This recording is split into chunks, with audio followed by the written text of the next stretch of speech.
Reta, mi ćemo u ovom restoranu samo da nađemo neki slobodan stol, pa ćemo ovdje da ručamo. Ovo je kao odmah ispred nas, hajde da sednemo. Ovdje je super, da vidimo šta ima u jelovniku. Možemo pljeskavicu sa krompirićima i kajmakom. Može, to će biti super. Dobar dan, želite li da naručite? O da, želimo 2 porcije pljeskavice sa krompirićima. Još nešto?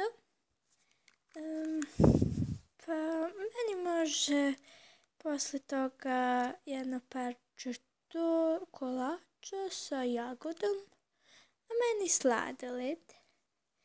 Ok, stiže za 5 minuta. Sačekat ćemo. Evo, izvalite i prijatno. Doviđenja. Ovo je baš ukusno, preukusno je. Ovdje baš lijepo spremaju. O da, upravo si, baš je lijepo. I ovaj restoran je pun, nismo samo mi ovdje, vidiš? Puno ljudi su ovdje. Sigurno je dobar restoran, pa zato. Ja sam pojela, bilo je baš ukusno. Ej, šta misliš da idemo posle u šetnju? Biće zabavno. Jer nakon imamo šta da radimo, pa možemo u šetnju. Može. Koliko treba da se plati? 1000 dinara. Evo, izvalite. Uzmite.